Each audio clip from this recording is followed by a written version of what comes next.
Hello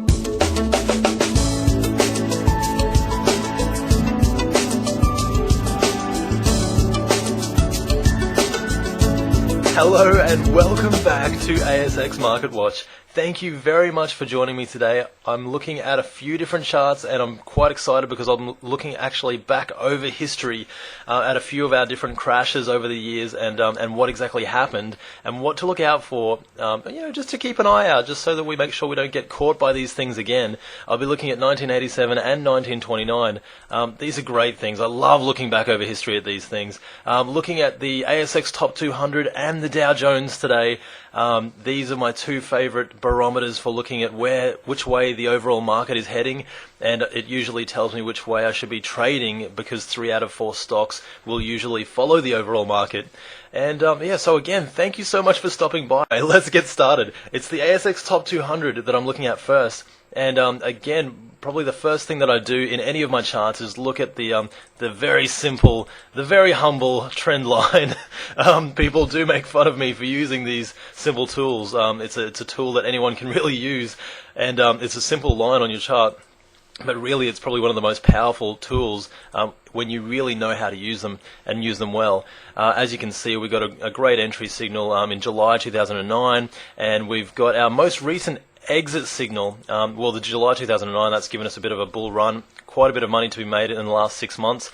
And now, as you can see, we got our early exit signal back on Friday, the 22nd of January. Now, that was a couple of weeks ago, and I actually did call that in my Market Watch 2 weeks ago. You can check that out. It's still on YouTube, and it's still on my website, asxmarketwatch.com.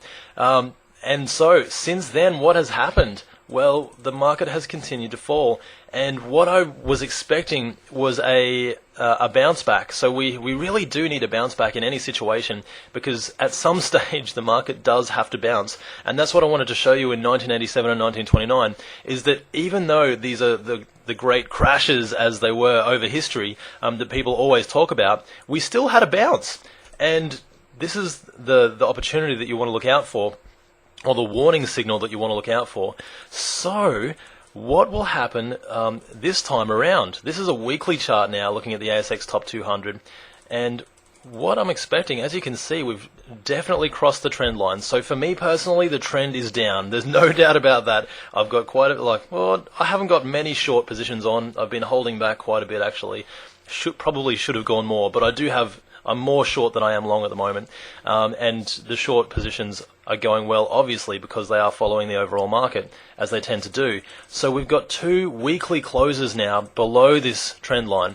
This gives me a solid indication that the trend has changed. But when does a correction become a bear market?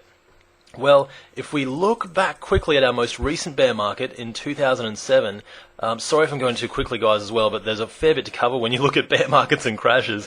This is a weekly chart, as I said before, and we've got our trough, lower peak, and then it goes through the previous trough. This is a Dow theory exit, and as you can see, the market was traveling down, and then we had our bounce. So that's our bounce upwards, and then it's traveled back down through the previous trough. It's what you call a Dow theory exit, coined by Charles Dow. Obviously, you've heard of him before as part of the Dow Jones index.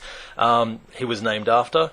And that's what I'm really looking out for to confirm a full-on bear market. Obviously, I don't really need any more confirmation than the market is already traveling down. If the market changes direction again, then I'll just change the direction of my trading. It's not rocket science, and it doesn't have to be.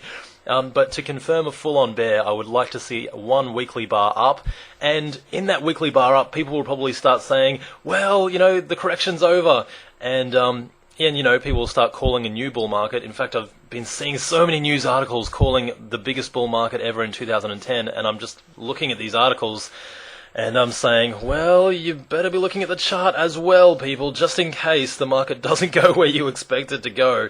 That's probably one of the best things about looking at the chart, or trend following as well. So expecting a bit of a bounce, and then if it goes through the previous trough at 4,500, that would be like a Dow theory confirmation of a bear market. Obviously, we've already got a confirmation of a correction.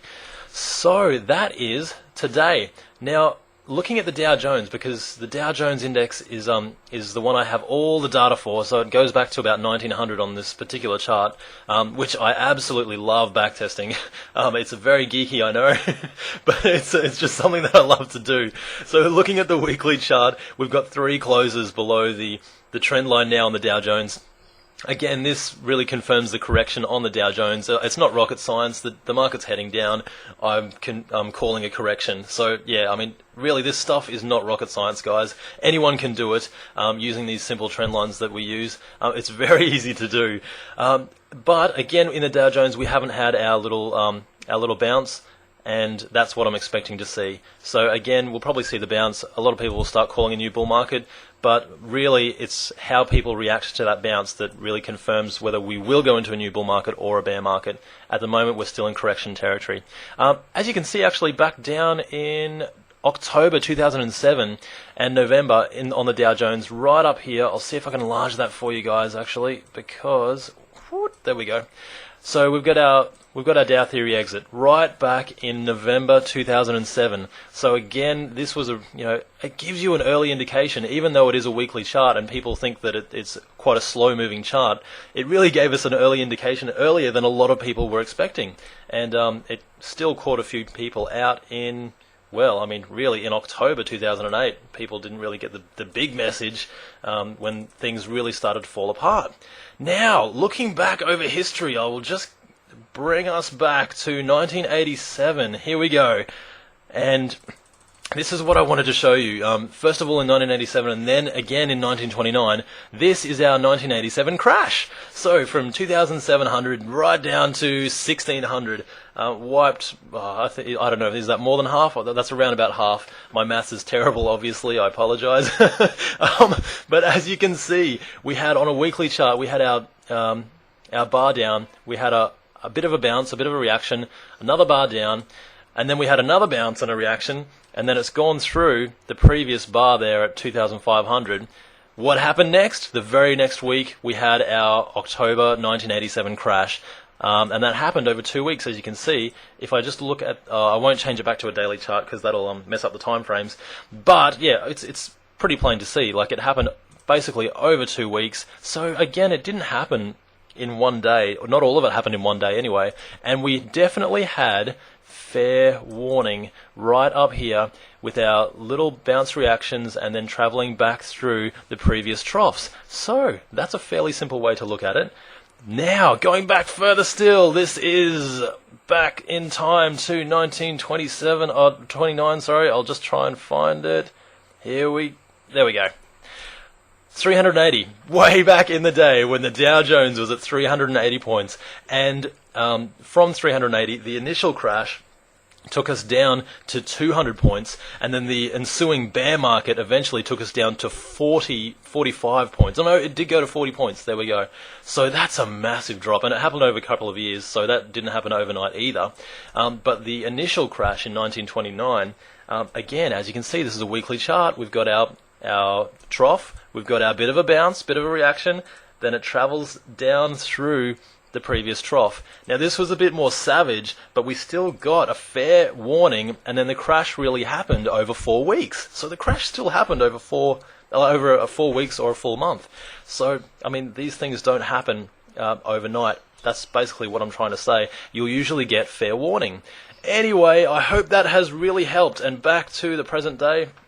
We'll go to the Dow Jones. So I hope that's helped on the Dow Jones and on the top 200, on the ASX top 200.